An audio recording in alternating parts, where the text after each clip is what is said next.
everyone. This is my name is Christy Electris, and you are joining a Climate Action Brookline webinar. This is our first one broadcasting live on BIG, and we want to thank the Brookline Interactive Group for providing us this opportunity to share our outreach with all of you in this format. You're welcome. Fantastic. We now have all candidates. Very good. So just as people have a chance to log on, I give you a little background about Climate Action Brookline. There are a lot of things that we're doing. We're very much volunteer driven. This is just an example. We've been trying to organize Climate Spring, what used to be called Climate Week.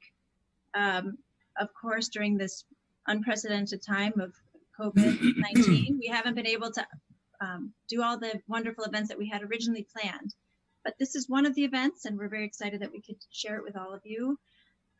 We also launched this year a Climate Crisis Engagement Fund. We urge you to go to our website, check out some of the stuff we're doing. We support vetting of environmental warrant articles.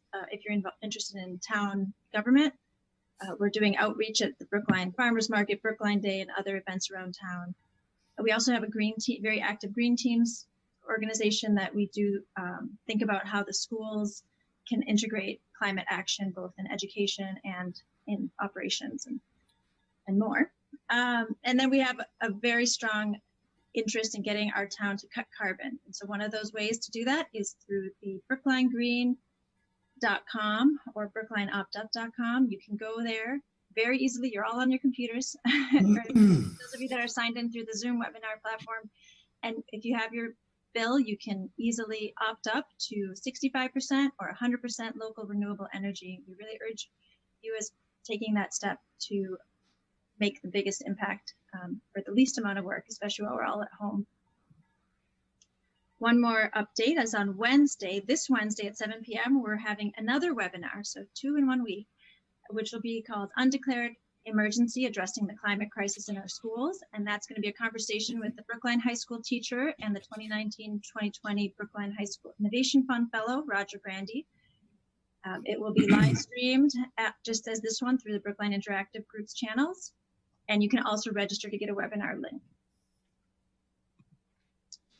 We'd also like to say thank you to Brookline Interactive Group, as well as our select board candidates which are joining us. The community members, we appreciate all of you who have pre-submitted questions. If you have pre-submitted questions, we've captured those. If you have not, you can submit them, and I'll show you on the next slide.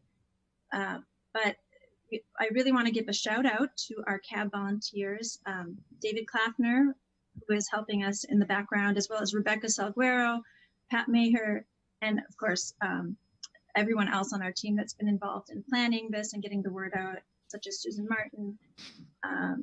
And of course, I'm going to turn it over to John Harris in a moment, who is the co-chair of CAB.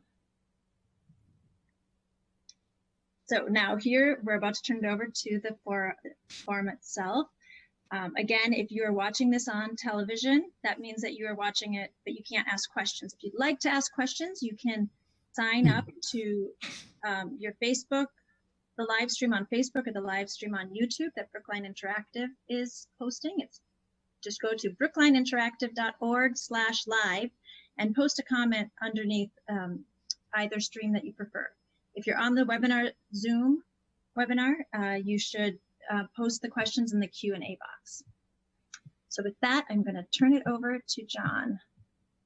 All right, Christy, thank you very much. And welcome to everyone who's attending. Glad to have every single person. I am aware, again, it's a digital experiment for our part, and we know that State Rep Tommy Vitolo is participating, and thank you very much, Tommy, for being with us. I also want to thank all the current select board members, all advisory committee members, all town meeting members, all members of all town volunteer committees, any town staff that might be watching, and finally, every single citizen in town. We all have a major choice coming up in June, Election Day. This election, select board is very important in all of our policies in town, and there are 2 seats available. There are 3 candidates. And just to kind of jump right into things, Folks, I'll tell you what, I know we were going to start with kind of cold environmental statements, but what happened is we got a couple of questions just a short time ago that are actually kind of big picture questions anyway, and I suspect your answers are going to refer to them. So let me ask those questions and you can take out whatever notes you have on your intro statement and it'll all work good, okay?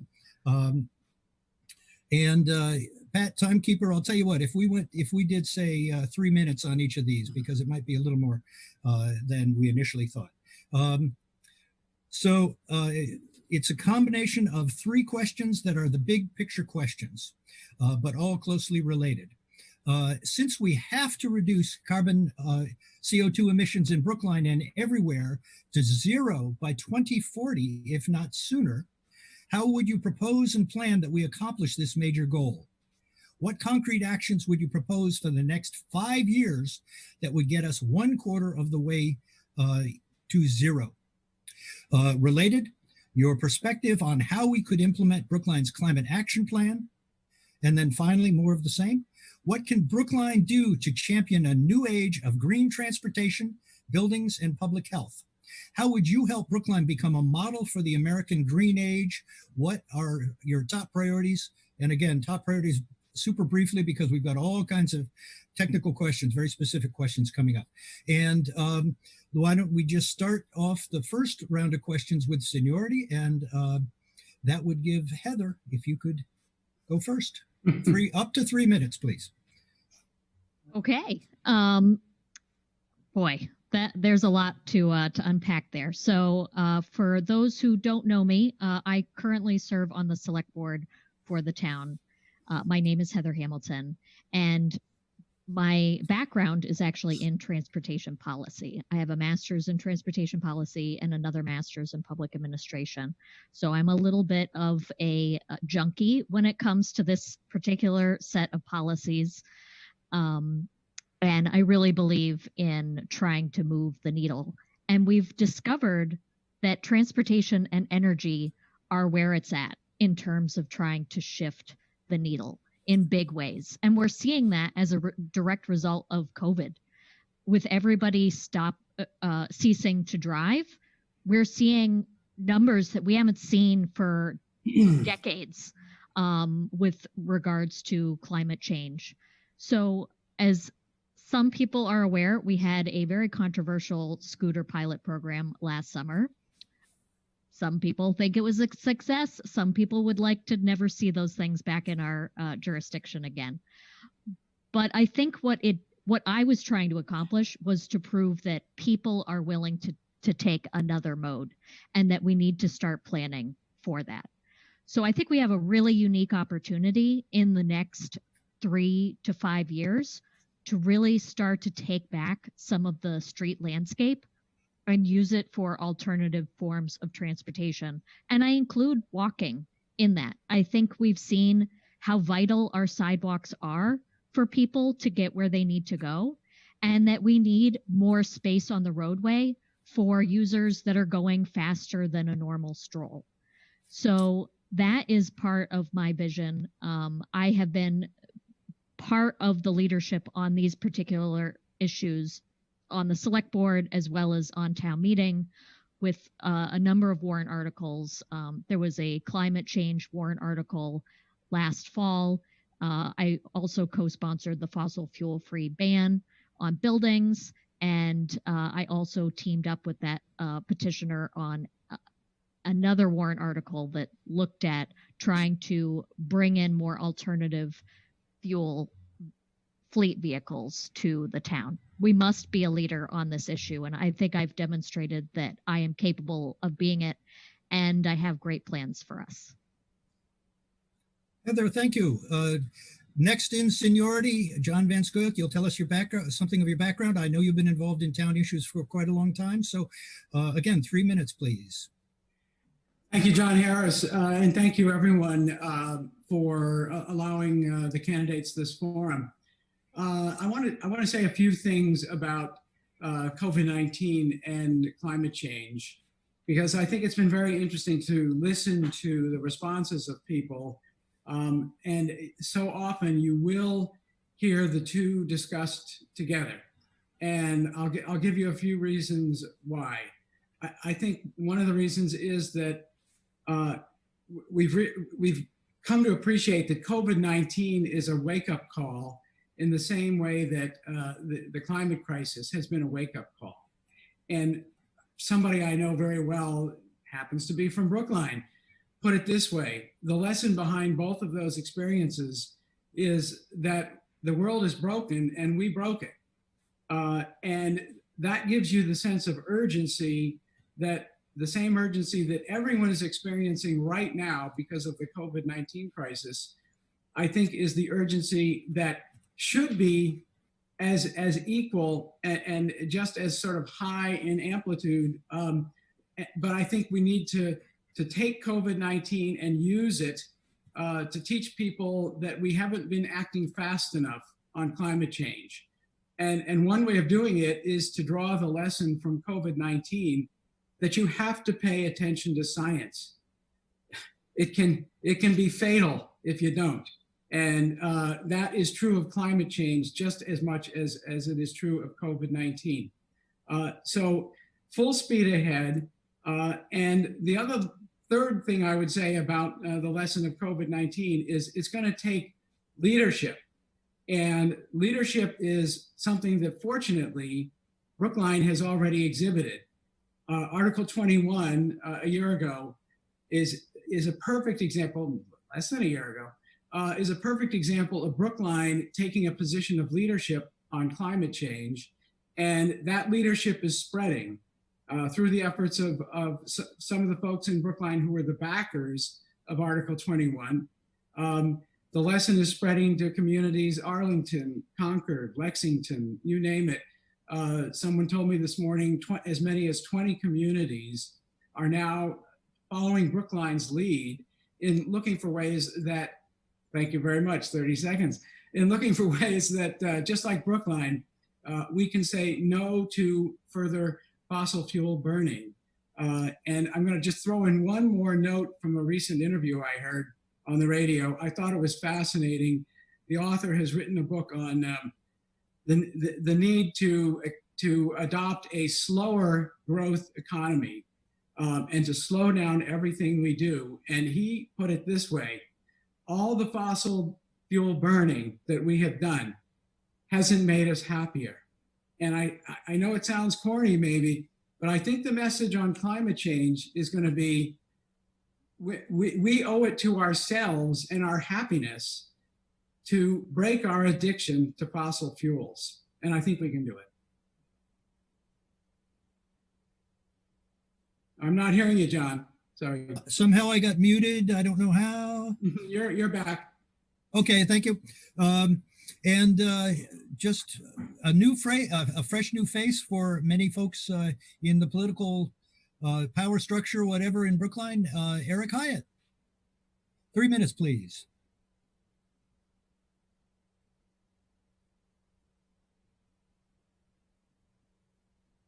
Can I be heard? Is everybody good? All right, awesome. Hi, everybody. And thank you, John, and Climate Action Brookline, and Christy, and everybody for having me today. You can see the signs popping up around Brookline for my progressive campaign. My slogan is "Not me, but we." Let me share a few words about my background. I'm a born and raised Brookline renter. I understand the importance of our schools and the adverse impact of the high cost of housing, and especially the importance of maintaining what I refer to as Brookline values. And no issue is more important than climate when it comes to Brookline values. In terms of my background, I'm a former Fortune 500 business development executive. I worked for 25 years as a collaborative negotiator for companies like Microsoft, Deutsche Bank, and Experian. I mention my background especially because I lived in Tokyo for about 7 years of my life. Now, Tokyo is a city that has 30 categories of recycling. And to me, that was a very intriguing and fascinating experience to when I look at Brookline's climate plan and the section on adaptation. I think in particular, that's an area where I would be very helpful. To me, as a progressive, decarbonizing is the word that I want to stress above all else. We need to decarbonize the energy sector, That's current major challenge in Brookline is to decarbonize our municipal energy consumption. I'm also very interested in road redistribution and looking at especially our major thoroughfares and how we can radically transform them in positive ways to prioritize greener and more energy efficient modes of transit and reduce automobile usage to whatever extent possible. I live in Brookline in a rented apartment. My boyfriend and I, neither of us has a car. We're super happy with the transit situation in Brookline. He works for Blue Cross Blue Shield. He takes the T. Blue Cross Blue Shield also sponsors the Blue Bikes. So we are huge Blue Bikes fans, aficionados, passionate about it because it's a great way to have on-the-go transit. We'll talk later about the scooter pilot, and I think it'll be kind of fun. I'm sure there'll be some questions about scooters and micromobility, but above all else, I want to see a protected bike lane on Beacon Street, a true protected bike lane, whatever it takes, so that it's not just for daredevils to bike to work, but for serious, regular, normal people who feel that they would like to try to commute via bicycle rather than any other means of transit. I really want to support it. And thank you guys so much for having me here today. John, we can't hear you. Sorry. Thank you. Can you hear me now? Thank you. For the following questions, by agreement of the panelists, we're basically talking about a 2-minute time limit for each of the following questions. We may relax that a little bit if there are multiple questions about the same topic. So we'll get started. With the sudden loss of our sustainability program administrator, Brookline lacks interdepartmental coordination and a dedicated budget to address the climate crisis. What is your solution to keep us purposeful and effective in seeking solutions and enforcing them? Related, how committed are you to actively supporting the hiring of a new sustainability coordinator for Brookline? And then finally, and related, CAB, Mothers Out Front, and others have recently advocated that climate become a part of the job description in the upcoming decision to hire a new director of public works. And how might you help include climate understanding and readiness in all town job descriptions and applications and hiring, regardless of department or level of hire? And we're going to, by the way, mix up the order of the speakers a little bit. So just to keep it interesting, and I just... sorry, John, I'm going to ask you without any warning whatsoever to be the first respondee. Thank you. No problem. Well, first let me say I was a huge fan of Zoe, and I was very sorry to see her go. And I think that we need to think seriously about why that experience didn't work out. On the other hand, there is a consultant that is at work right now who is trying to work with Mel Kleckner and others to shape the position and figure out the exact right placement of that position within the town hall structure, so that I hope that the impediments that Zoe felt that she was running into in terms of exercising real sustainability leadership at town hall are removed. And some of that is bureaucratic, but I think some of that is just cultural. And I think a big step forward would be simply to take what we already know needs to be done, and take what we already know Brookline is embarked on doing and accelerate it, and spread the message more thoroughly from department to department at town hall that climate change isn't, addressing climate change isn't optional. It's got to be part of everything we do. And we have to pull together not just what is seen as its own assignment, which is to initiate, to come up with climate change initiatives, but also take the transportation division, take everything we do in the arena of transportation, and make sure that that is as integral to our attempt to reach these climate change goals as the actual actions such as Article 21, which affect buildings. So go with what we've got going. Go with the programs that are aimed at power purchase agreements for solar installations. Go with the plan, which seems to have been delayed for much too long, for our own solar service array, solar power array, excuse me, in Brookline, accelerate those, and then take the lessons from the Zoe experience and apply it to the next sustainability administrator. Next respondent, Eric, please. Hi there. I would certainly recommend and advise and vote to maintain a sustainability administrator for the town of Brookline. There's no question about that.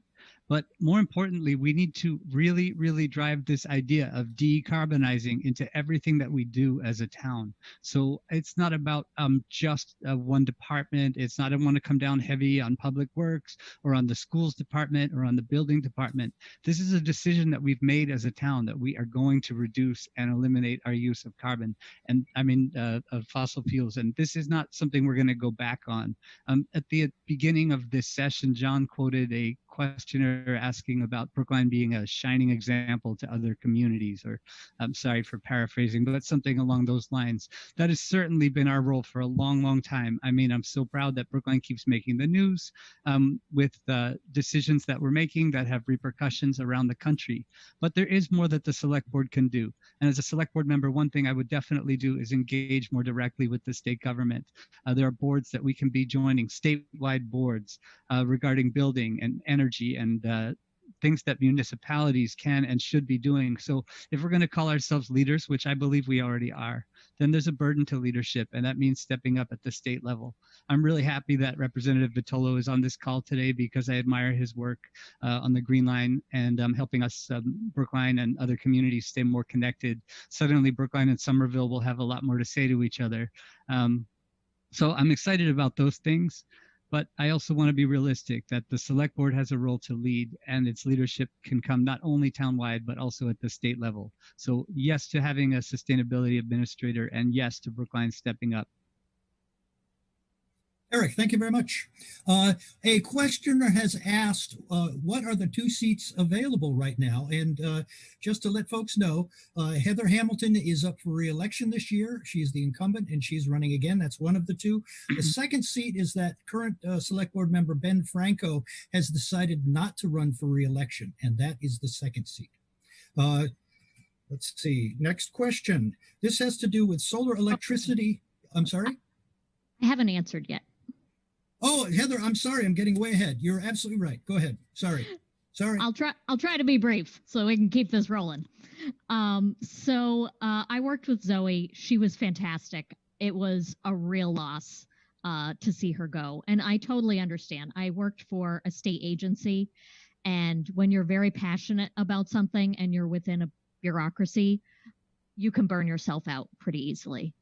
So I had great empathy for her experience, and I hope that we find a way to set the next person up for a better successful outcome. But she did something really unlike anything that I've ever seen in the public sector, which was to establish these working groups that some people have carried on that work. One of the challenges being on the select board and not being a town meeting member is seeing how certain issues bubble up through town meeting to try to resolve. And these working groups got a lot of stakeholders in the room communicating with one another. And I do believe that it produced better public policy and less warrant articles for us to look at, and for it to just be a better quality. So I just want to give a shout out to that, because it I think had a tremendous effect on the fall town meeting. And I think a lot of people want to see work like that continue. The other thing that I will mention is just like with social equity or racial equity, it takes education and training to try to get people to understand how do you approach any kind of problem and look at it through a lens that is not your own. I also serve on the Massachusetts Municipal Association public policy on utilities, energy, and transportation. So to Eric's point, this definitely needs to be a collaboration with our other municipal partners and state stakeholders. Okay, thank you. Basically, the next question, let me get my screen clear here. Okay, has to do with solar electricity or photovoltaics. And there are two parts of this. One is Brookline Green Electricity. Well, I should say the first part is if you can have or if you want to have solar electricity on your own roof, that's one way to go. Another way to go is to participate in what's called Brookline Green Electricity. So here are the questions. Only 4% of Brookline households have 100% green, which is Brookline Green Electricity. This is a very poor showing in an affluent, educated community. I continue to notice a lack of any solar PV on new construction and on old houses that are well exposed to the sun. How can we force that issue? And then a little more on the same. Brookline has shown great leadership in solarizing schools and with residential solarized Brookline, but most of this leadership has come from town meeting or volunteers among us. How do you propose to add leadership to the select board to engage colleagues regarding solar, and what additional solarization steps do you see? Again, solarization being putting solar on your own roof. What additional solarization steps do you see within town government, but especially in partnership with the business community and landlords to relieve ongoing utility costs or operating budgets? And let us start with, again, randomly with Eric. Thank you very much. So as part of my plan for Brookline, I would like to see a redevelopment initiative that really readdresses some of our denser areas, our commercial centers. And I'm supporting a broad reimagining, especially of Coolidge Corner, to allow multi-use or mixed-use zoning, which is a much, much greener alternative to single-story use, which is what we have today for our commercial businesses. So under my plan, there would be a retail store on the first floor, 2 more floors of housing above that. And then obviously we can get as much solarization as we like on the roof of that. I think, I happen to be fortunate enough to be in the 4% that is both, is able to opt up. I also, share some of Heather Hamilton's concerns about equity and sort of economic justice. So if we're asking people to pay more to opt up, we need them to understand that this is not really opting up.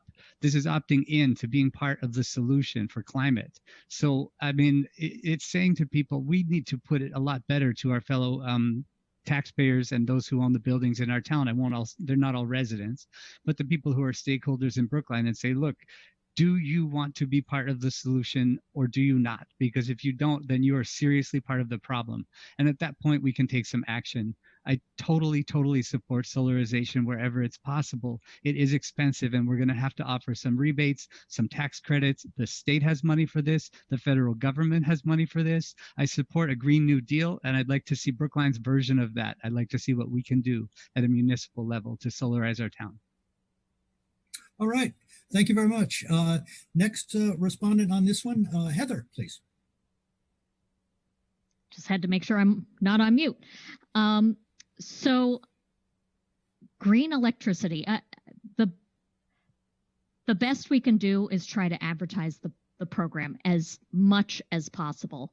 Unfortunately, no matter how much we try to advertise, some people just do not pay attention the way that the town chooses to communicate with many of the people that have provided either their cell phone numbers or their email addresses, because we rely on people to tell us that information. We don't have information for everyone, and townwide mailers can get expensive. But we will seriously look at other ways, other avenues, communication channels to try to get people to realize that that is a choice. I will throw out a very controversial thing that we could consider doing, which some states have done for organ donation, which is to make the default the opting in and put the burden on the people who are maybe more price sensitive or for whatever reason do not want to participate, that they would have to opt out. We could really increase those numbers. And if we are to meet very ambitious climate goals by 2040, let alone 2050, that may be something that we need to seriously consider. I will also point out for photovoltaic, 55% of Brookline residents are renters. And the impact on that for people who do not control their roofs is that you can't opt to have photovoltaics on your building. So we should consider some sort of public policy that engages with landlords of very large scale buildings. And some of these buildings are really set up for this kind of technology because they tend to be big, they tend to be tall. To start a dialogue where the residents might be able to persuade these landlords to consider this kind of energy source. And as COVID has pointed out, it's better to be self-sustaining. Thank you, Heather. John, 2 minutes, please. I like Heather's idea of opt-out being opt-in being, the default, and opt-out being the choice. And I think that's one way to pursue it. I think another way to pursue it, and she'll have to forgive me for bringing up her name, but I bring it up to praise it. Send Lisa Cunningham to the door of every person in Brookline who hasn't yet opted up. And she's the one who talked me into it, made me see the wisdom of it. I think she and people like Nancy Heller, if they could just have face-to-face conversations with everybody in town, we wouldn't be at 4%, we'd be at 100%. I want to say a thing or two about Article 21 and then something about solar. The lesson of Article 21, which everybody will recall, is to cut off fossil fuel infrastructure to new building. It's twofold. First of all, we didn't just cut it off to new building. We also included some building renovation in that. That was pioneering. That needs to spread. Second of all, cutting off fossil fuel infrastructure isn't enough. We've got to get to net zero, and we've got to pursue initiatives in that direction as well. And that, importantly, is where solar comes in. And it is going to take subsidies, because making solar economically viable is more difficult than making cutting off fossil fuel infrastructure economically viable. And so we've got to be honest about it. We've got to recognize that we haven't achieved our goals in terms of the opt-up program, and we've got to figure out what we're not doing that we need to be doing to improve the record of that program. It's the right program, but somehow we haven't found the right way to communicate it. And if we can't find the right way to communicate it, then I think Heather's proposal of changing the nature of it is something very worth pursuing. Thank you. Yeah. The next topic has to do with green space, open space, trees, etc. 2 questions. First of all, what role do open space, nature sanctuaries, parks, and urban forests play in the town's efforts to address climate disruption? How can the town increase these environmental assets? And question number 2, to what extent do you think our parkland and trees help us resist global warming? Would you support the budgets proposed by the Parks Department for parks and trees? And first respondent, Heather Hamilton, please.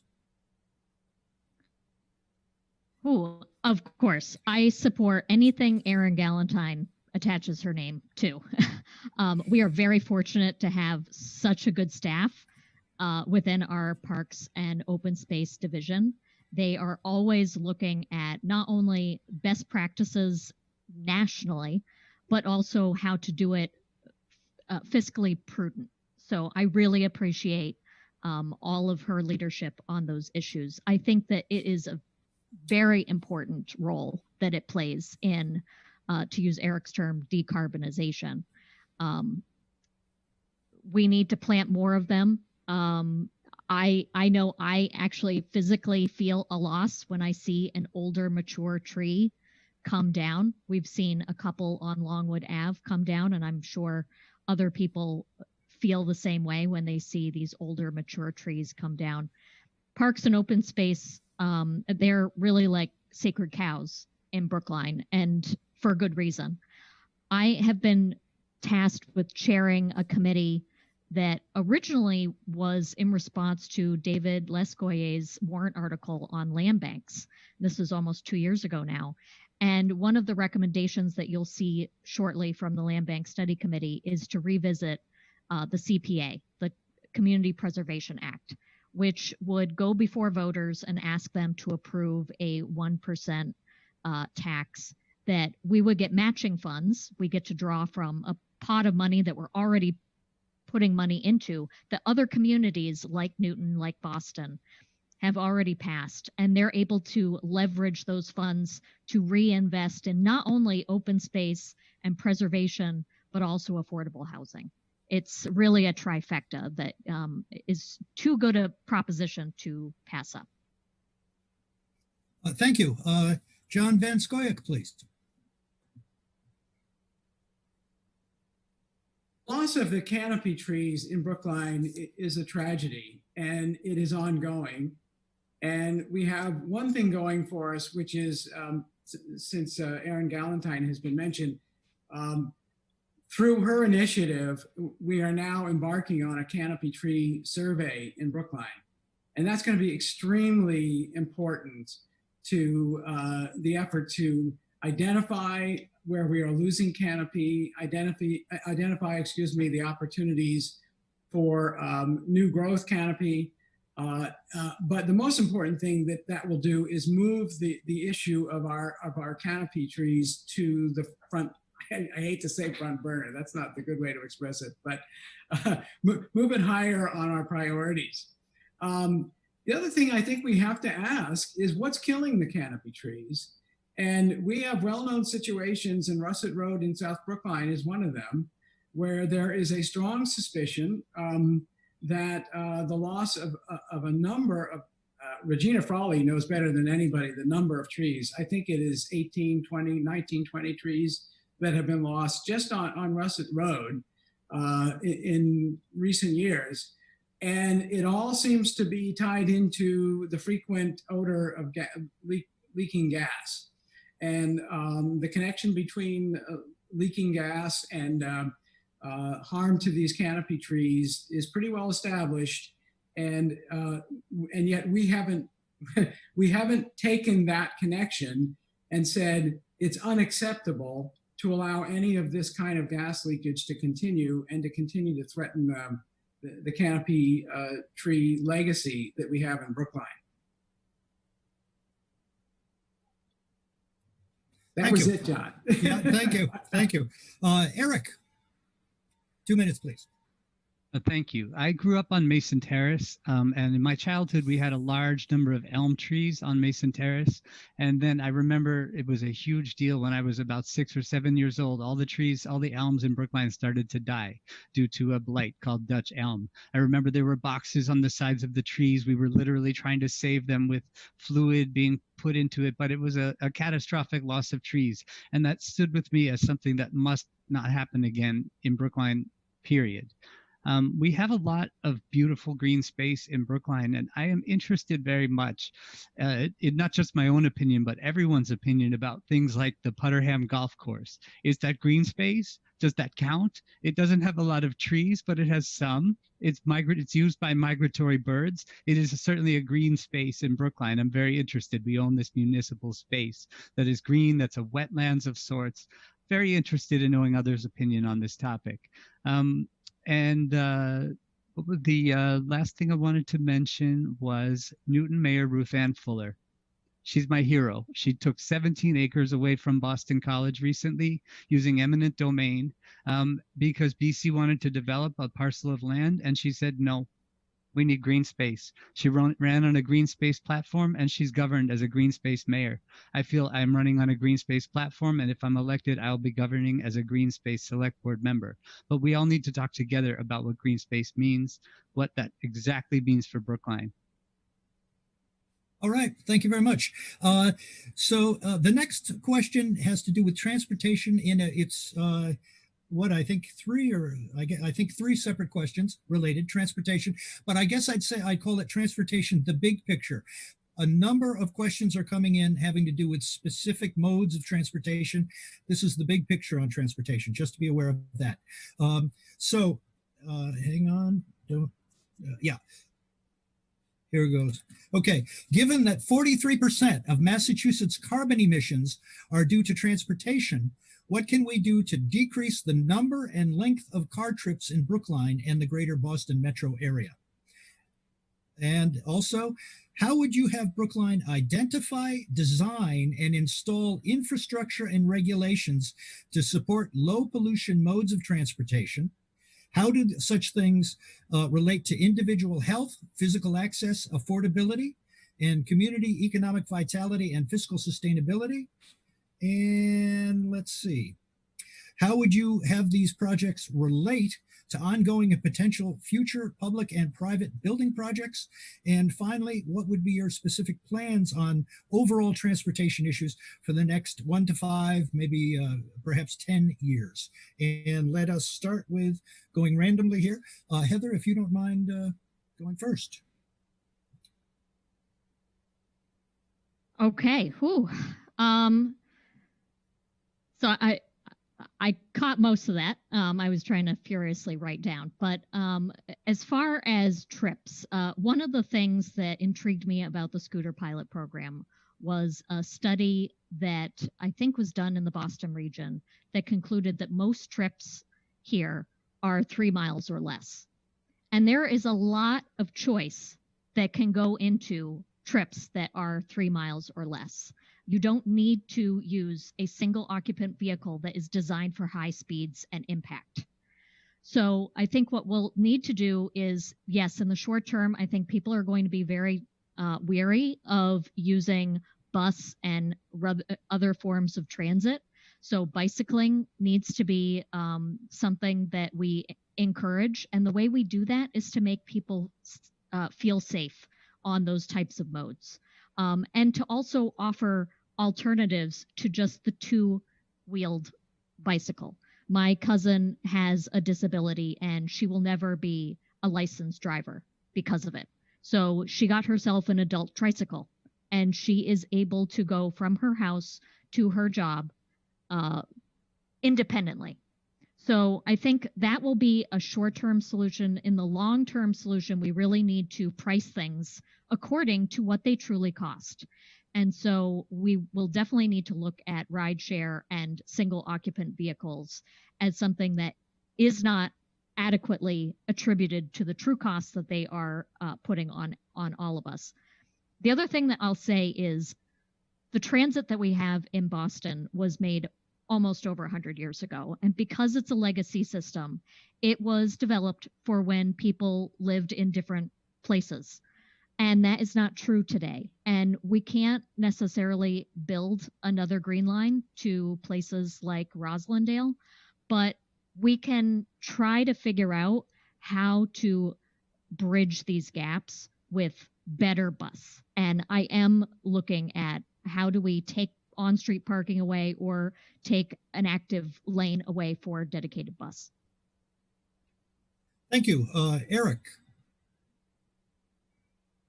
Thank you. It's a multi-part question, so I'm going to try to give a multi-part answer if possible.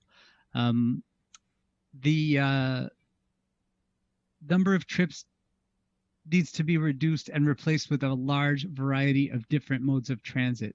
But I totally agree with Heather Hamilton when she states that safety of biking and safety of people on bike-like vehicles needs to be done quickly.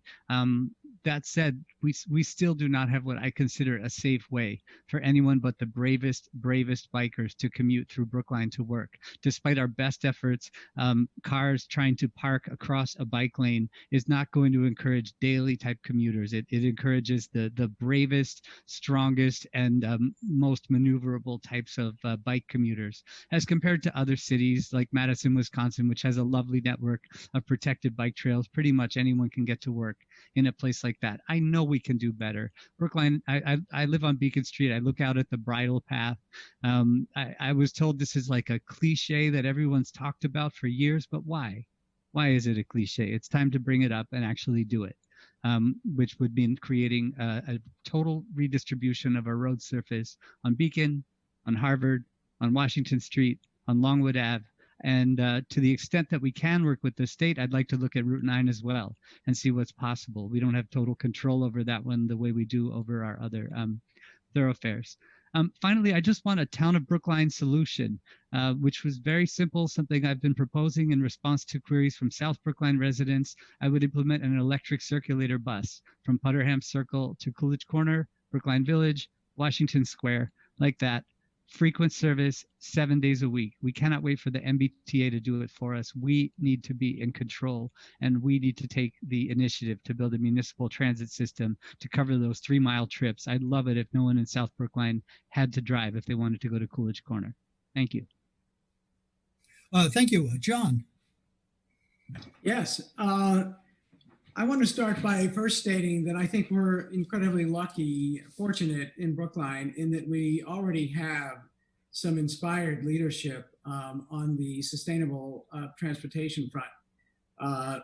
I fully support the efforts of Todd Corain and the efforts of the Transportation Board under Chris Dempsey's leadership to innovate and to move Brookline to the forefront of sustainable transportation initiatives. I think a good example was their quick response to the COVID-19 crisis and the implementation of the widened areas for walking and the protected areas for biking in some instances,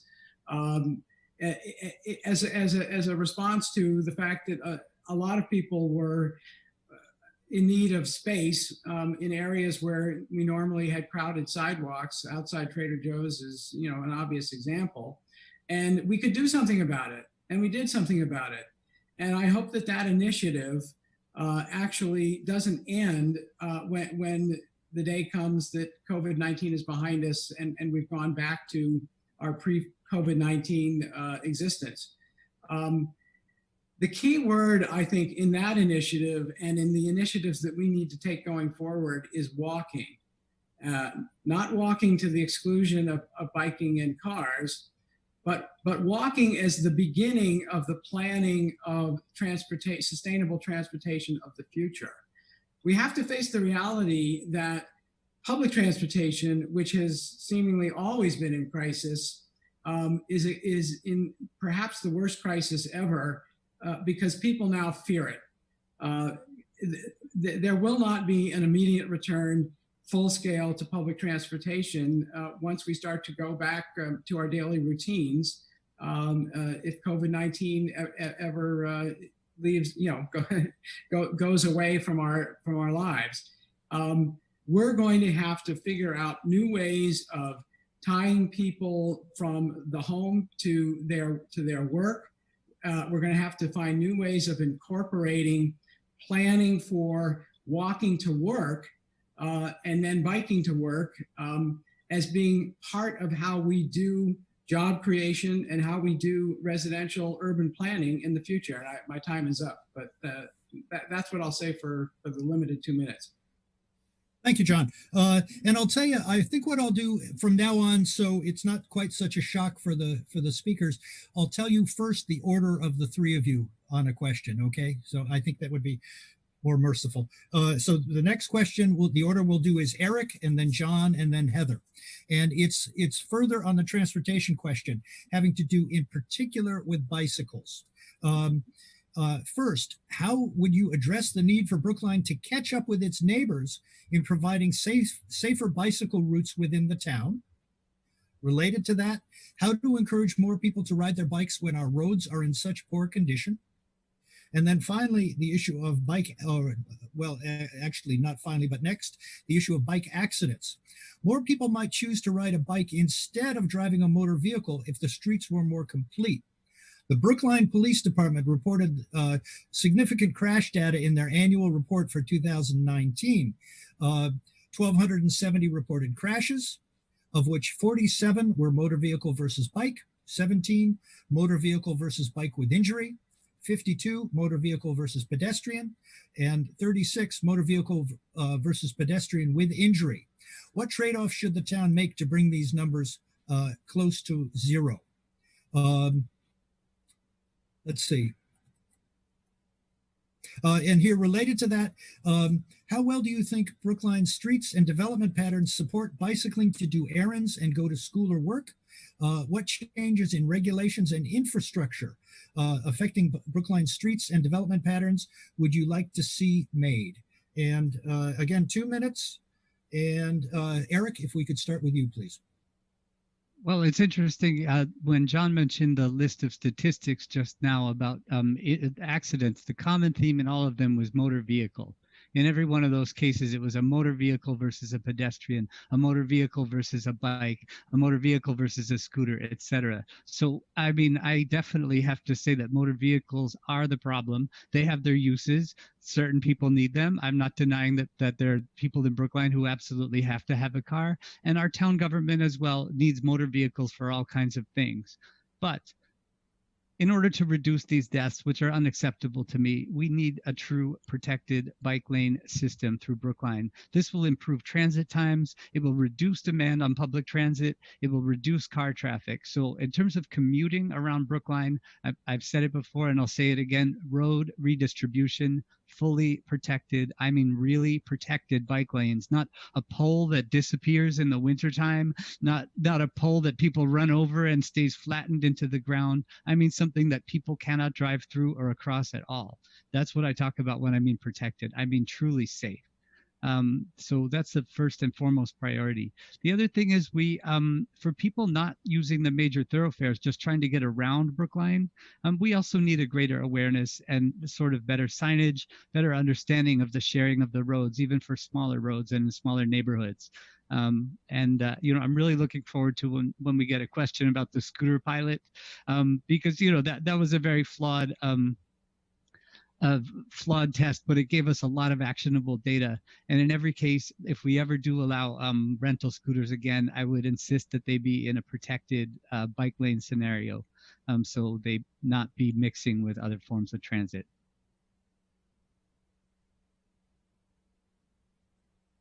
Thank you.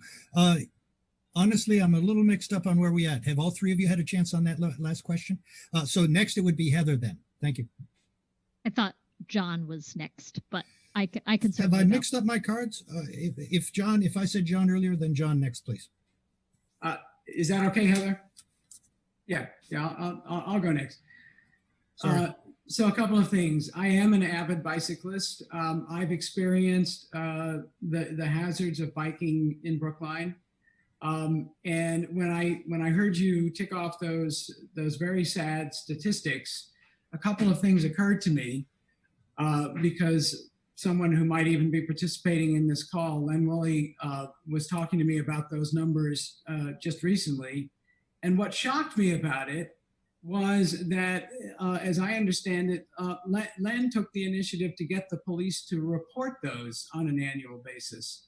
Now, if I'm incorrect on that, I apologize. But the point is that it shouldn't take anyone to ask for those numbers. It should be a priority of public safety in Brookline that those numbers are not only reported, but analyzed very specifically as to how do we categorize these various conflicts between bicycles and cars, and where are the real danger points in terms of the mixing of bicycles and cars on our streets, and what can we do about it?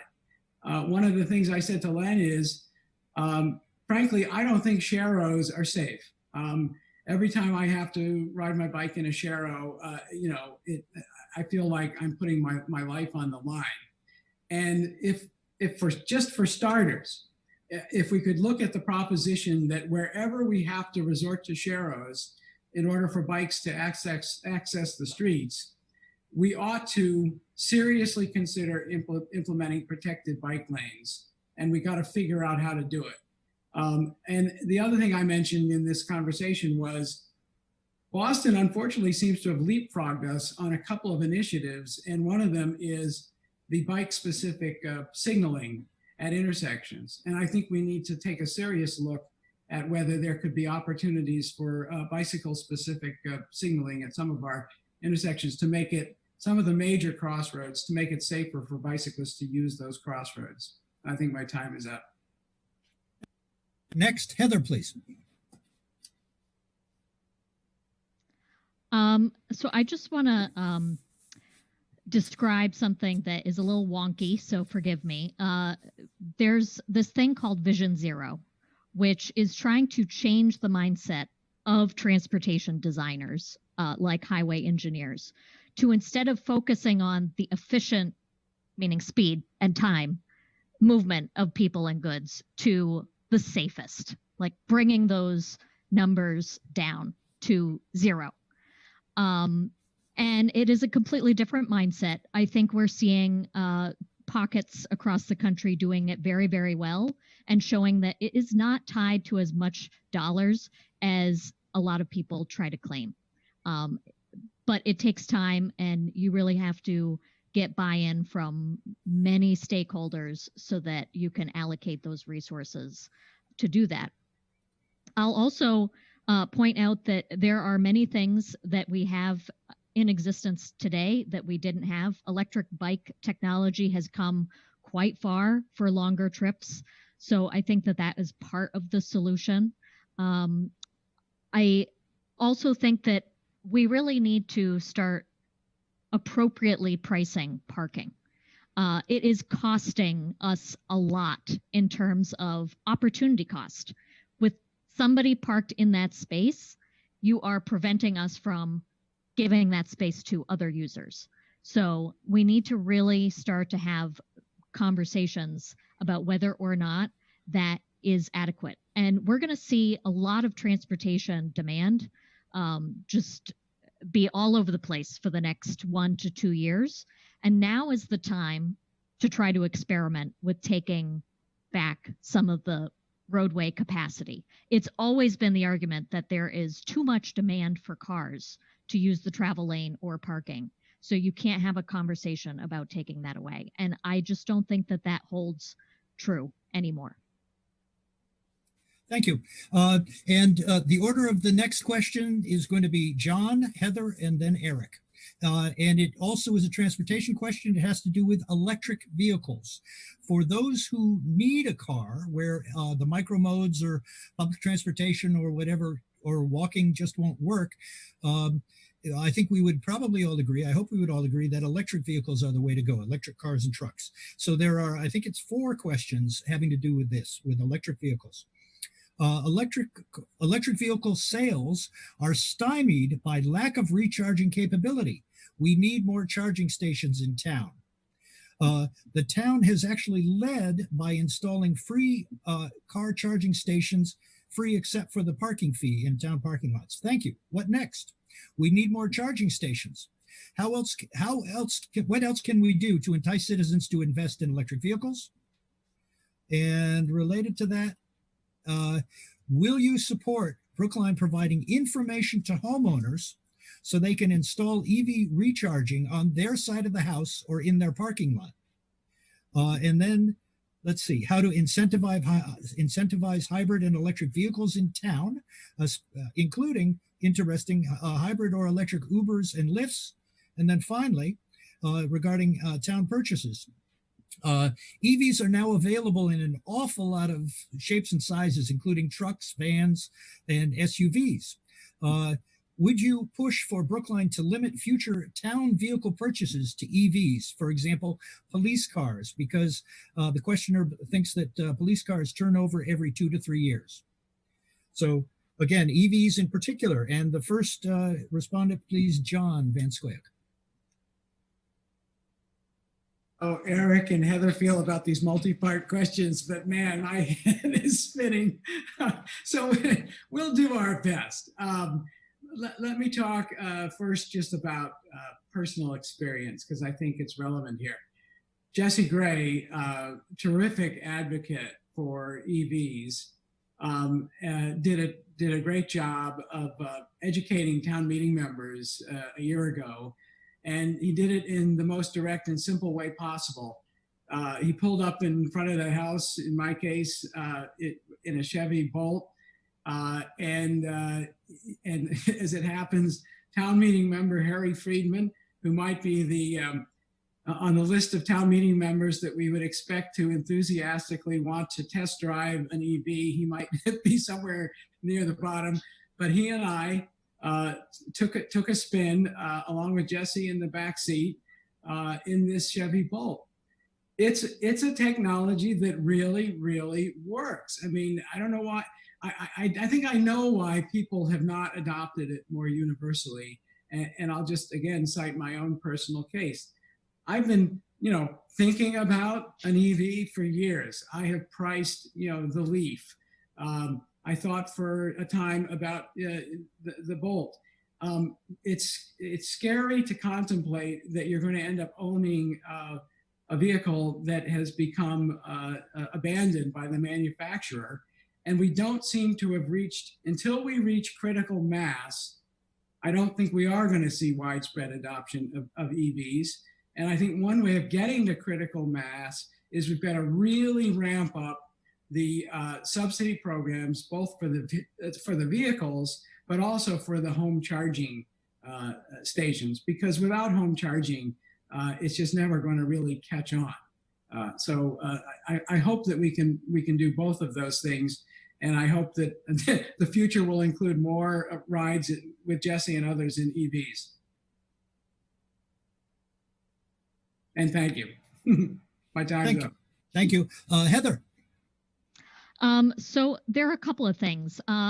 About 2 years ago, I suddenly found myself needing to buy a car. I had been without a car for close to 12 years, and then suddenly I got a job that was not really that accessible to public transit, and another thing came into my life that required me to do long distance travel for almost an hour, about 3 times a week. So I went from a very occasional zip car driver and mostly walking and transit to using a car a lot. And I looked into getting the Chevy Bolt. It was my first choice. But because I'm a renter and I don't control where I park my vehicle overnight, I didn't have the luxury of installing an electric vehicle charging station. I am working with my landlord to try to rectify that for a couple years from now when I choose to invest. But the Bolt is also double the price of the model that I ended up with, which was the Chevy Trax. So people are still price sensitive. And if 55% of Brookline residents are renters, they don't have control over whether they have an electric charging station at their disposal for overnight parking. There are 2 other things that I just want to touch on. We are currently conducting a transportation demand management survey with our town staff to try to understand how they're getting to work so that we can put in policies that will try to get those vehicle miles traveled, especially solo, 10% less than what they currently are.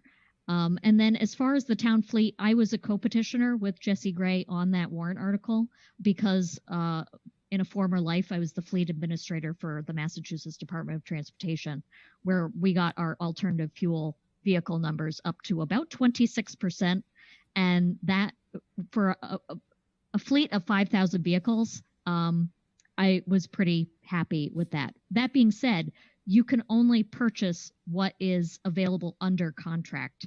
So now more police vehicles have that technology. So I look forward to seeing it in our fleet soon.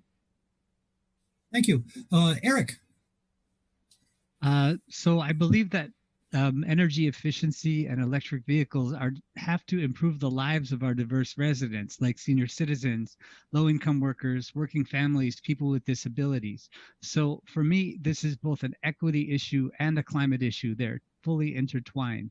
Other places have solved this problem by installing municipal electric vehicle charging stations. And I would like Brookline to do the same at all of our municipal lots in a significant number so that we can encourage those behaviors, at least in the lots that the town controls as a first measure. With regarding town vehicle purchases, I already stated that decarbonizing the town is my top priority. I think this should be basically a no-brainer. It should be absolutely every vehicle where it's pragmatic. I do not know that there is an electric cement mixer or something like that available yet. But to the extent that those are available, we should be the leaders in purchasing those things, in maintaining them, and most importantly, in promoting our use of them so that our residents feel like, oh, we're part of the solution. We're being asked to get an electric vehicle as a landlord. Somebody's being asked to put in a meter outside their house to charge electric vehicles. They need to understand the town is also doing its part. So, I mean, for me, I would definitely want to see us move in from a procurement standpoint to all electric as soon as possible. I really see nothing standing in our way on that topic. Thank you. And I think this will be the final question, I think, so far anyway, on transportation.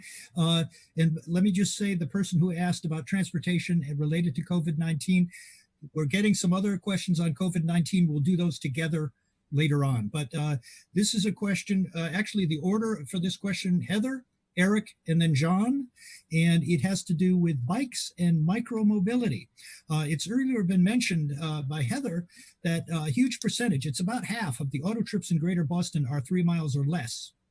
And especially now, oops, this turns out this has got a COVID element to it, but especially given the difficulty in social distancing on public transportation, what improvements would you recommend to incentivize Brookliners to consider using bikes and micromodes? And this is your opportunity to deal with scooters if you'd like. In fact, I think now is the time you should if you want to.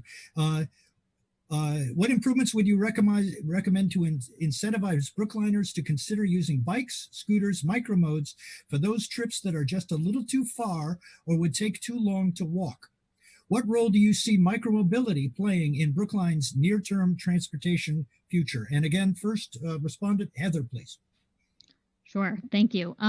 This is a topic that I spend a lot of time thinking about. We certainly learned a lot with our pilot program, and one of the biggest challenges was the parking issue. When you don't own the device and you're sharing it, where are they supposed to be parked in a way where it is not disruptive to other users, especially of the sidewalk? So I honestly don't know how I feel about whether or not to bring back shared micromobility or to try to encourage people to buy their own. There are pluses and minuses to both. You know, somebody has to have about $400 to invest in something like that. So already you're not including certain segments of the population that don't have $400, especially right now, to spend on a device. But I would be open to seeing certain revisions that we could possibly make, maybe just one scooter company instead of trying to balance 3. One of the other things that we really need to figure out is how to get them off of the sidewalk and into their own dedicated lane. I think that with the COVID emergency, we have shown that the public wants more space and not for automobiles. So now is the time to try to create those dedicated lanes. And the benefit of doing the scooter pilot program is that we have data, real data. 170,000 trips took place between April 1st and November 15th. We know exactly where those people went. So we can right size our resources accordingly. Thank you. Thank you. Eric, please. Well, I watched the scooter pilot for a long time before actually jumping in and trying one. In fact, I didn't try it myself until the last couple weeks of the pilot. The scooters were so much fun, and they helped me get places that were very hard to get. Like, for example, from Coolidge Corner up Babcock Street to BU. That was one of my first scooter rides. And I was like, that's a great route. There's no bus, there's no good transit option, and it's kind of a very long walk. So for me, scooters are not so much a climate issue, especially as the rental scooters don't necessarily even zero out their carbon impact because of their weak manufacturing. They only last a couple of months. They may actually not be saving anything in terms of carbon. Well, the jury's out, but they're not saving a lot. However, they are adding accessibility, and a lot of people, especially young people, have been really, really enjoying the scooters, finding that they're helpful. And I do feel that they're replacing car trips that would otherwise be taken. So, of course, we can't have scooters lying around our sidewalks ever again. That was fun fun in the sense that it was an experiment we tried that must never be repeated.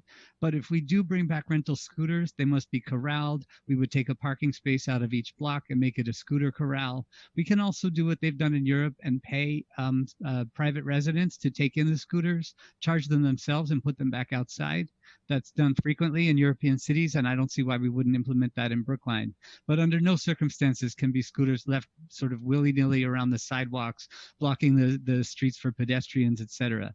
That said, scooters are really fun. They provide access for younger people and healthier people, and so we need to consider them as an option.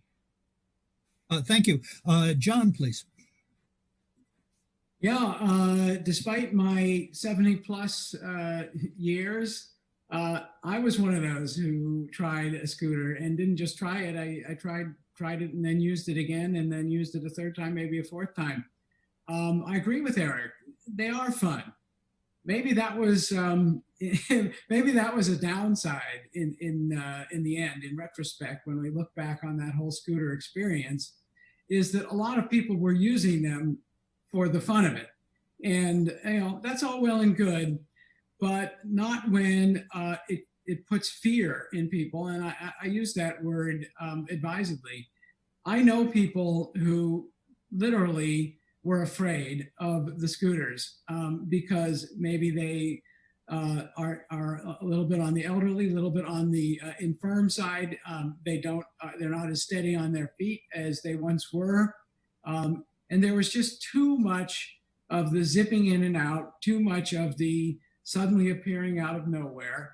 And those voices need to be respected. None of us wants unsafe sidewalks. We've got enough problems with unsafe streets, but we don't want unsafe sidewalks. We also don't want companies that are basically profit motivated coming in and taking advantage of our public sidewalks to try to make a profit off of our inconvenience, and to put scooters on the sidewalks all over Brookline, even when they were in the way of people using the sidewalks for walking, even when they were left there lying on the ground.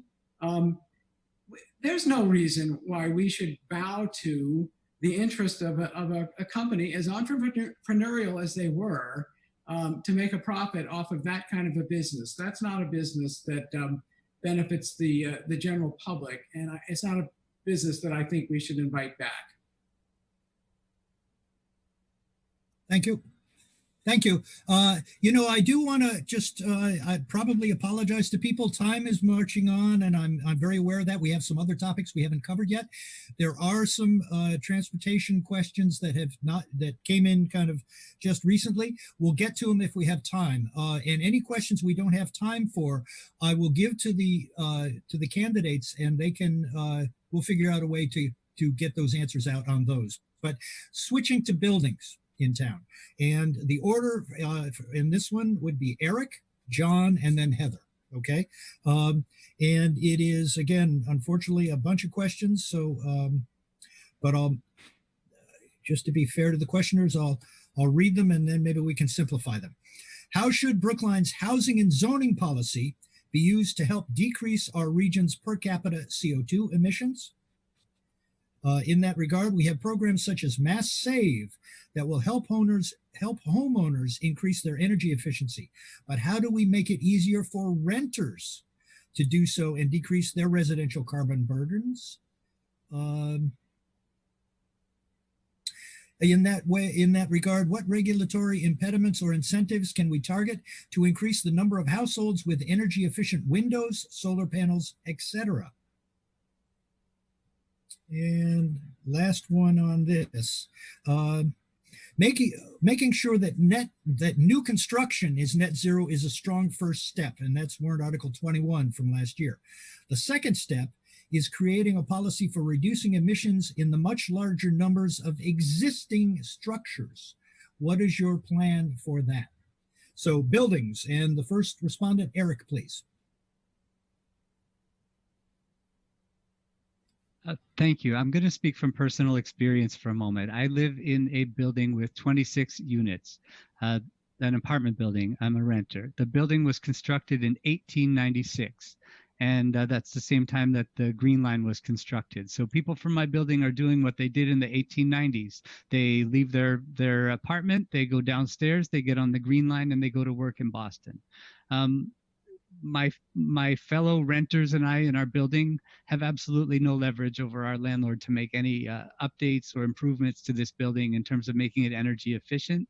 Our landlord is not a Brookline resident, and although they're of course an important stakeholder and they pay property taxes in the town, there's no evidence that they're terribly concerned about the quality of the climate in Brookline.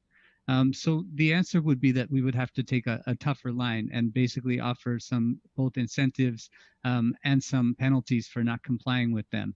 An ancient building like this one can be brought up to code, not by doing a huge amount of work, by putting on new windows, new roof, sealing doorways better. There's a lot that can be done with an energy analysis, but it would be up to the select board and really to the town to take the landlords to task, the owners of these larger, older buildings, and say to them, look, we're going to make both an economic argument on the pro side, what you can do and what would benefit you, and then on the minus, what's going to happen to you, what kind of penalties you're going to have to pay if you choose not to do anything about this topic. Everyone I know in my building would love to be more eco-friendly, but we don't have control even over our own recycling. It's taken away by our landlord through a private company. We don't even get the benefit of the town's excellent recycling policies. So it's about the select board and the town meeting holding landlords accountable and really asking them to step up.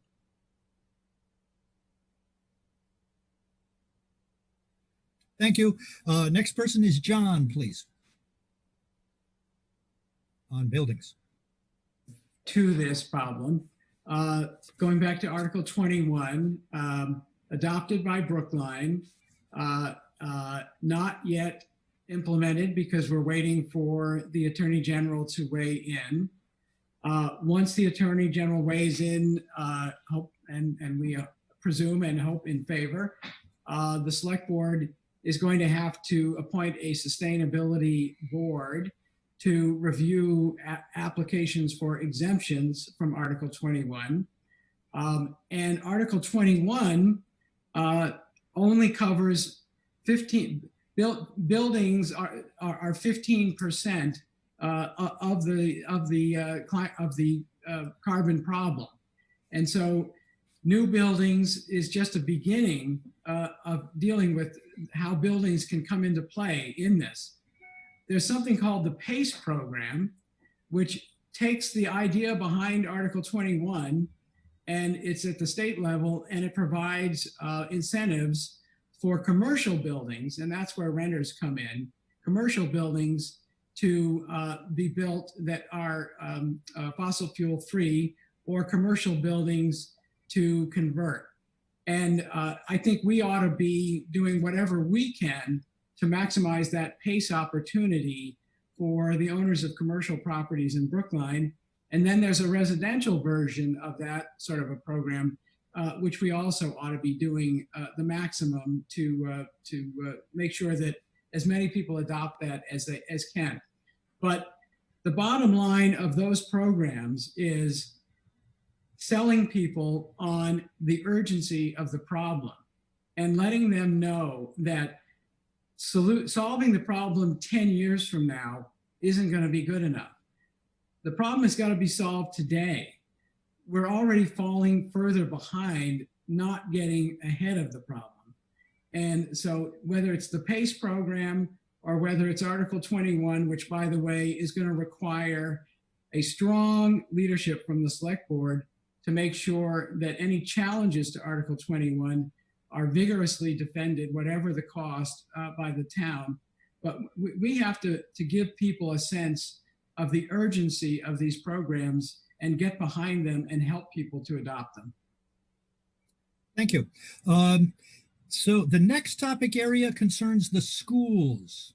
I'm sorry, you know, I have it in my hand. Heather, I'm sorry. I've too many things to focus on here. Heather, please, Heather, I'm sorry. No worries, no worries. It's, you know, getting that hour where you don't even remember what day it was when it started. So I'm going to say a word that sometimes has a a bad connotation to it in Brookline, and that's density. And one of the biggest surprises coming onto the board for me has been, really understanding the role that water, sewer, gas lines, utilities play in a lot of our costs, and how much of that has to do with single family homes. There is great efficiency in dense buildings. Now, what Eric just described, I think, is the nightmare scenario. I think the best case scenario would be some sort of ownership, co-op or condo, so that people do have a say in some of these decisions. But if you're going to try to really move the needle, you need the numbers to work with you. And so you can insulate the windows of a single family house. But if you've got a driveway that can support 2 or 3 vehicles, and the property itself is only covering maybe 5 individuals, that is not an efficient use of resources. Now, that is part of a larger landscape. The transportation options need to support the number of people that are living within a quarter mile of the service. So I think zoning is absolutely one of the keys to this, to answering this very tricky question. Thank you. And Heather, I'll tell you what, why don't you go first on the next topic? The order on that would be Heather, Eric, and then John, having to do with schools in Brookline. And a couple of different aspects about the schools. First, what do you see as the role of the Brookline schools in addressing the climate crisis, especially given the current COVID-19 crisis and the school budget crises? How will you make sure the town's sustainability goals can be met, including through the schools themselves, through new and existing buildings, school operations, education and curriculum? And then secondly, through the Safe Routes to School program. How do you see transportation to and from schools as part of the climate solution? And what about building safe walking and biking routes to schools into the design of new and existing schools? And then the final element on schools is, can the work being done on schools, design of new buildings, et cetera, like Driscoll, can this work be done entirely by unionized workers to increase the opportunities for labor to be part of the transition to a fossil fuel-free building economy? And again, to focus on schools, please. And first respondent, Heather, please. Great. That's a lot to try to pack into 2 minutes, so I'll do my best. The role of schools. Well, I was just talking about numbers being used to your advantage, and we have a lot of kids. We have a lot of kids, and a lot of our town staff are teachers or paraprofessionals or administrative staff that have a role to play with education in this town. So the numbers work to your advantage. What you need to do on the select board is work with the school committee partners, all the administration within the school, and then really try to find ways to assert, all of these programs. I have to say they've been very good partners on this issue. They started some of the first composting programs that we have in town. The schools that we have just built in the last, 5 years are at a very high level when it comes to sustainability practices. We learned a lot through the Coolidge Corner School design and construction phase, and we've been able to leverage that learning for the high school as well as Driscoll. So I have to say that they've been very good partners, and I think that they will continue to do so. Moving on, Safe Routes to Schools, I try to attend as many of those meetings as possible. I find them to be very inspirational, just from my area of expertise, but they should absolutely be included in the design of a new school.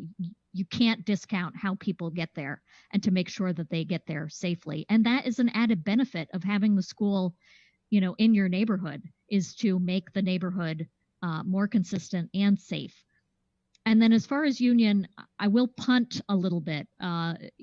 The town form of government is a little diffuse. And so the people who have the ultimate say on this, I think the select board will be able to weigh in, but the building commission will have the ultimate say. So I will, of course, have conversations with the building commissioners to try to find out whether or not that is within our budget.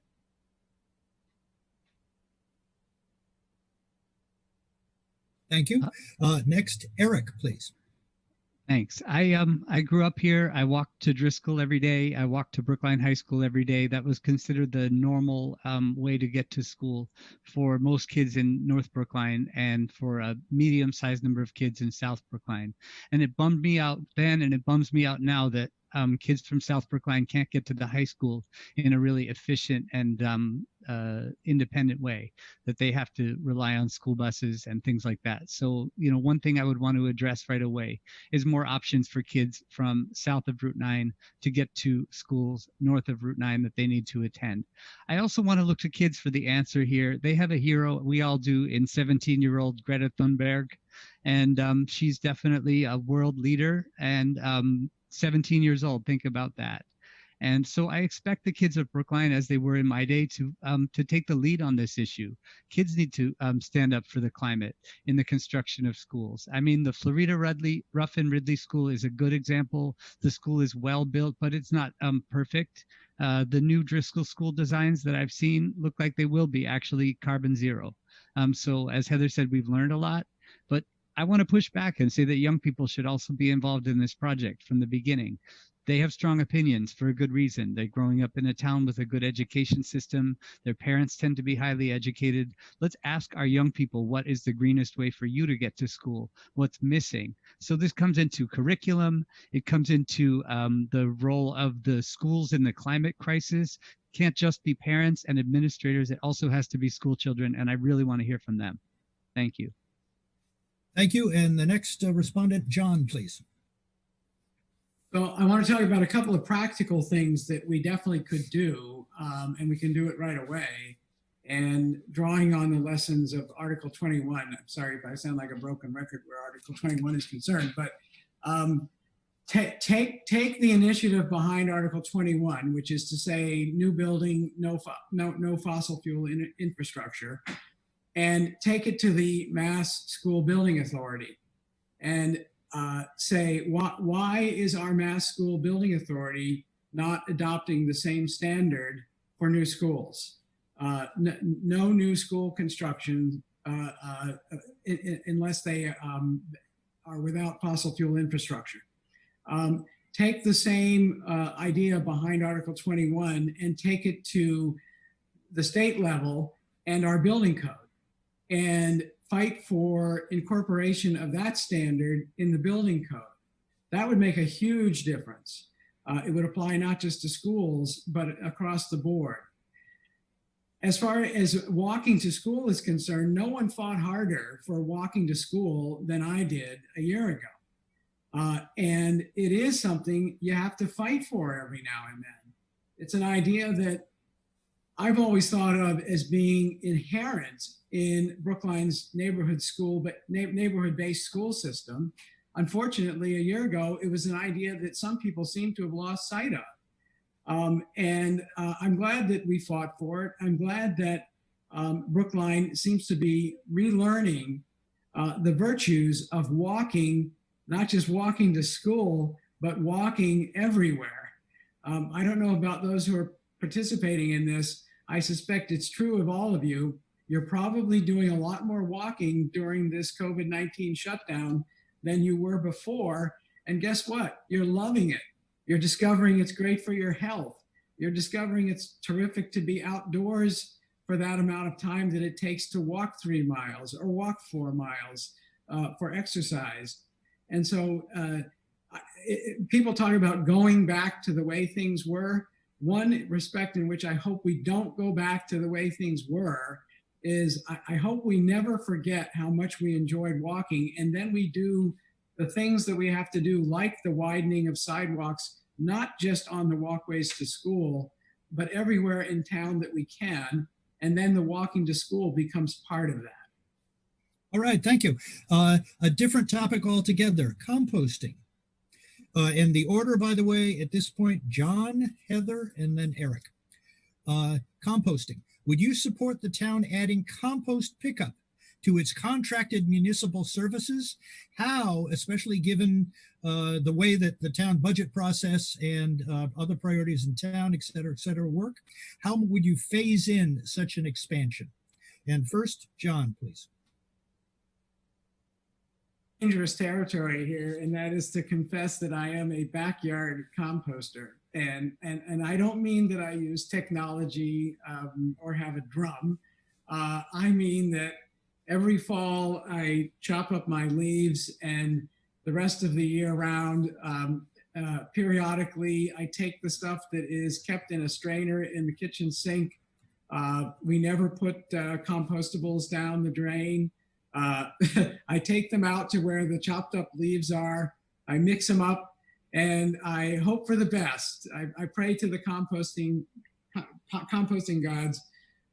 This is a very personal note, but my mother, way back when, was one of the early subscribers to Rodales, and they were pioneers of teaching people methods of organic gardening and backyard composting and the virtues of compost. So I used my own, homemade compost on my garden last year. I got great results. I haven't used the available pickup systems for compost just because I feel like it's giving away, garden gold. If I let somebody else have my compostable materials. On the other hand, I recognize that's a very good option for people, and I think the town should do what it can to encourage it. And I confess I wasn't watching to see if my time is up, but that's where I am on composting. It's great for, I have 30 seconds. I'm going to say one more thing about composting.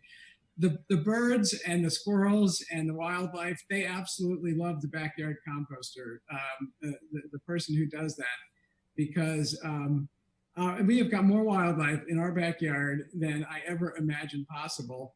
Sometimes we go on nature walks and I don't see as much wildlife as I see in our own backyard. And I fancy myself that the backyard composting is one of the reasons. They love that compost pile. Thank you. Heather, please. Thank you. So to build off of what John was saying, we from time to time talk to the DPW director about, offering composting as a service. I think it's on a very small scale, just because we don't have the numbers really to justify, the overhead. But in order to increase the numbers, what we could do for a phase-in approach is to educate people that this is something that the town is considering, try to get some sort of survey to see whether or not people would be interested in it and how we can get them from maybe to yes. Then what we could do is do more education about what is compostable. And we could do drop-off locations if people aren't taking advantage of calling and having their stuff collected. We could try to make it a little bit more social. So to what John was describing, when you live in a building, you don't necessarily have access to seeing the fruits of your labor, as it were. So trying to make a more social program, maybe teaming with the schools who have gardens, where I think they're using their compost material, so that we can build a more community centered interest around this particular topic. So that would be my recommendation. Thank you. And Eric, please. So I think it comes down to commercial compost. I support 3-stream recycling, including commercial compost. And that's not to take away from anything that John or anyone else is doing with their own waste in their own backyard. I think that's fabulous. That definitely is part of the solution, not part of the problem. But for people like me, as Heather alluded to, who live in an apartment building, the best I could do would be to join a commercial compost program similar to what's been implemented in the city of Cambridge. My friends in Cambridge love this program. It's very, very popular. And the reason I say commercial compost is this. Most of us are not well trained enough to be able to understand precisely which items can and cannot be composted. And we can ruin it for everybody by putting the wrong items into our compost and actually create useless waste. Whereas commercial composters are able to take household compost to the best of our abilities as residents and turn it into something actually useful. So I don't think it can be limited to or pushed all the way back into the residents just yet. I'd love to see that become the case, like when I lived in Japan, where everybody was keenly aware of the exact outcome of each item in their garbage. But that takes a whole societal change and people really working together. In the short term, let's at the very least offer a commercial compost option to Brookline residents, both renters and owners, and see who opts in. We should be able to get better quality of compost out of that. I really think compost is great. It can be used as a biofuel. It can be used for cultivation. So pro compost, but I prefer it to be done by the town in a commercial fashion. Thank you. Let's see. Okay, so I think we'll make this the last topic area before, just in the interest of time, before final remarks. And this has to do with COVID-19. So a couple of issues about it. Since we're gripped by two crises, COVID-19 and the climate crisis, what ideas do you have to make necessary budget cuts while not negatively impacting our efforts to continue to decrease our carbon footprint? And also in that, let's see, a related question, at the same time, during a period of reduced tax receipts due to COVID-19, if the town's tax base shrinks, what will you do to bring spending in line with receipts? And then a specific transportation question having to do with the COVID-19 period. Would you favor, and I'm paraphrasing here, temporary cycle tracks for the period when people are returning to work as the stay-at-home orders are relaxed, temporary cycle tracks such as, let's see, extension, I guess, of no parking lanes to allow more people to use bikes, micromobility, etc. And by the way, I said I would give the order of speakers first, and I forgot. In this case, can we do Eric, and then Heather, and then John? And Eric, I'm sorry to hit you very quickly on that. So your turn, though. Thank you. Well, the impact of the COVID crisis from an economic standpoint is going to be straight up devastating. There's no other word for it. We're looking at a severe economic recession and perhaps an economic depression.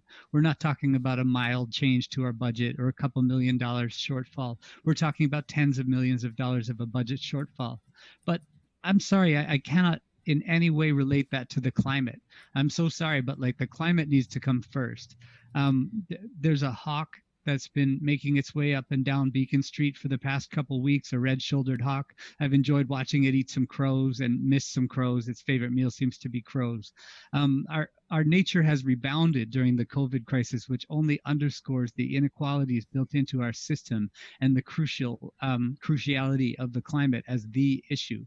So I reject all argument that there should be some kind of economic that we can ever say, oh, we can't afford to do our climate initiatives. That to me is preposterous. This is our time of rebuilding.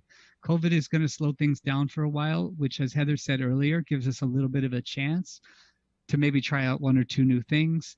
I'm not against temporary cycle tracks, but I would much rather see a permanent, fully protected bike lane built right away. So that's just that position isn't going to change no matter how many different questions I get on it. I'd like wider sidewalks on Beacon Street, road redistribution. These things are absolutely crucial to the well-being of our town and to our future as a climate-friendly place. So I reject any argument that there's an economic component that we could ever cut our climate initiatives. It's the last thing I would cut. Over and out. Thank you. Heather, please. Boy, if anybody has the silver bullet of, what should get cut while maintaining our level of service and also reducing our carbon footprint, direct message me.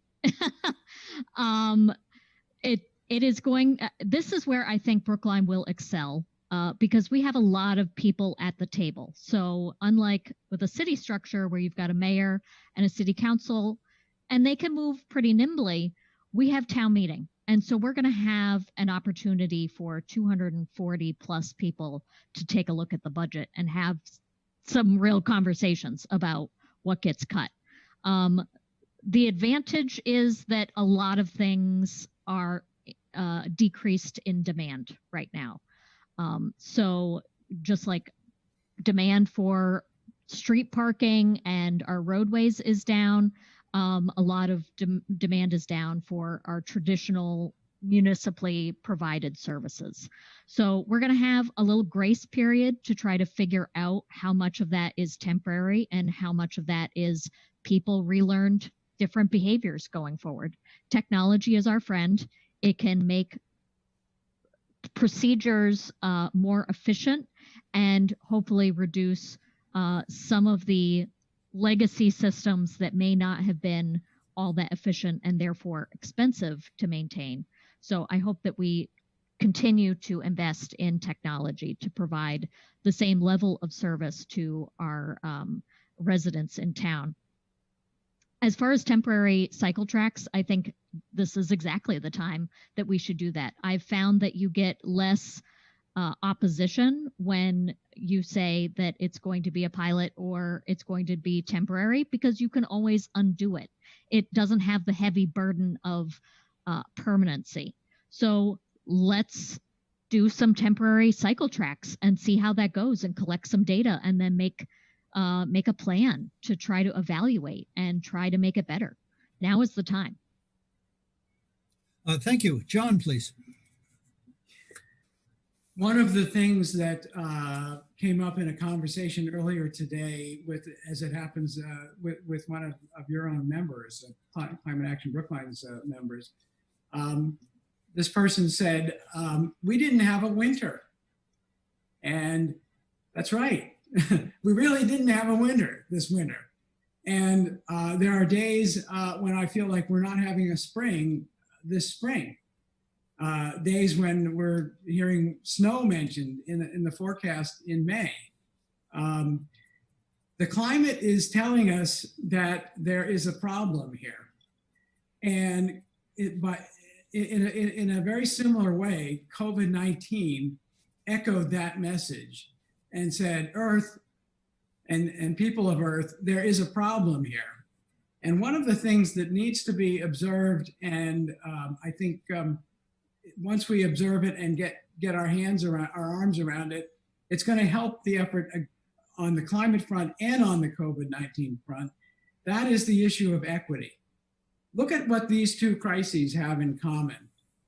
Who are the populations that suffer the most from each of these two crises?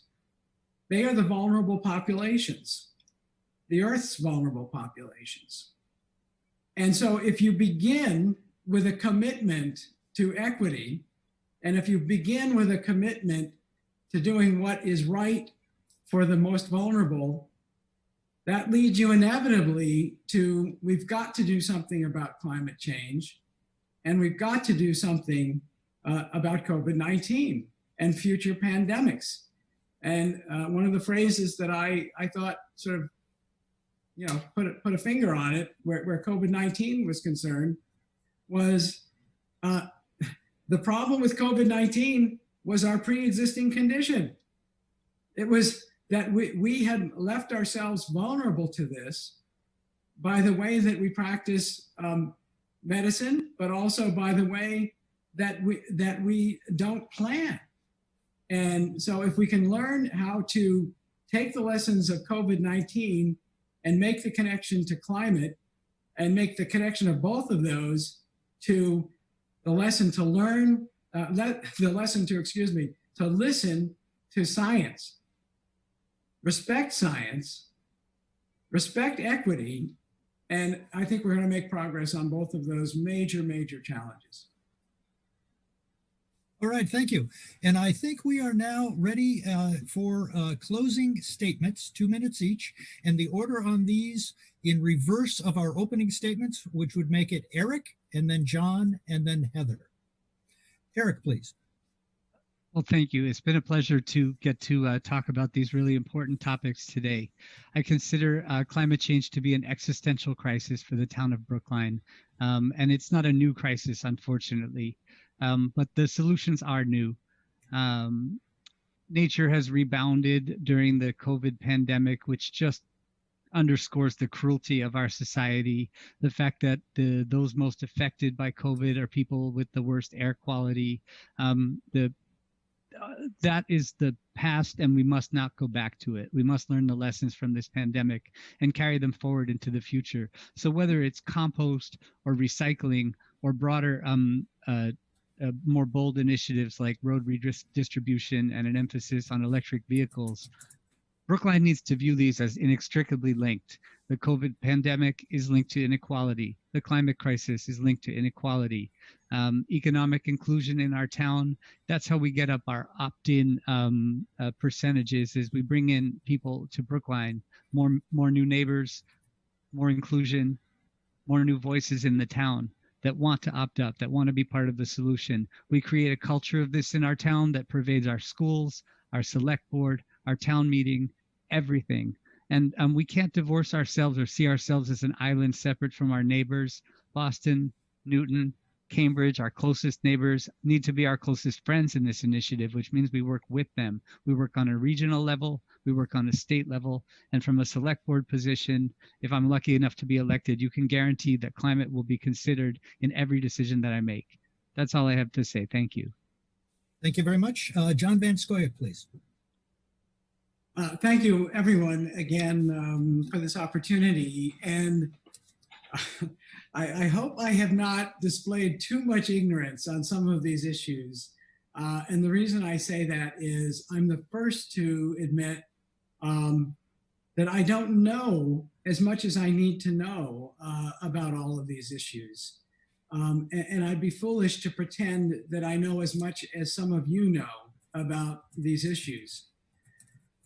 The best thing that has happened to me as a person who has ventured into politics is to be able to learn from the people who have been at the forefront of some of these initiatives in Brookline. To learn from Jesse last year, to learn from people like David Lascoye, to learn from Mothers Up Front, to learn from all of the activists who have given Brookline a leadership position on climate issues. And more than anything, that's what I promise I'm going to do on the select board. I like to say during the conversations that I have with people occasionally, no, you're the teacher and I'm the student. So let me listen to you. And it catches them off guard a little bit because they assume that someone who's calling them up to say, would you endorse me in my contest for select board, is going to just dazzle them, with, oh my God, I promised this and I'm going to do that. And here we're going to do that. And we're going to spend money on this. And I'd be foolish to do that. If we're going to spend a half an hour on the phone, I want to spend most of that half hour learning, listening and learning. And that's the mode I'm going to be in on the select board, listening and learning, but then, and this is the most important step, then leading. And I think if I can deliver on that promise, if I get elected, I will regard my term on the select board as having been successful. And to be successful on an initiative such as doing something about climate change is something to be very proud of. Thank you, John. Heather Hamilton, please. Boy, I could spend a long time talking about how passionate I am about a lot of these issues, mostly transportation focused, but I find that anything can be related to transportation if you look hard enough.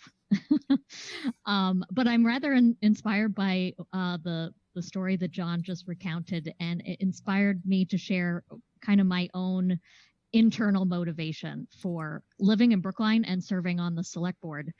When I was in high school, I had the benefit of being one of the dumbest kids in the smart kid group. And I hated it. I really really resented being, the A-B+ student in a class of 30 kids where everybody was doing so much better than me. And then I got to college, and then I was the smart kid. And 2 weeks later, I was like, oh my God, this is it. Now I'm the smartest person here. It doesn't say much. So when I landed in Brookline, I kind of felt like high school again. Like, I am surrounded by incredibly smart people who are very passionate and very knowledgeable about many, many different things. And I get to be the dumb kid in the smart kid group again. And I'm constantly learning. And this is something where it's going to be a synergy. We're going to need to all work together to try to figure out how do we get this right. And it's going to take some leadership. It's going to take some experimentation. It's going to take some failures. But I have shown that I am unafraid to fail. So I hope that I can get one of your votes. Thank you. Thank you. So just to wrap up the evening, I want to thank the candidates for participating. Good luck to all three of you.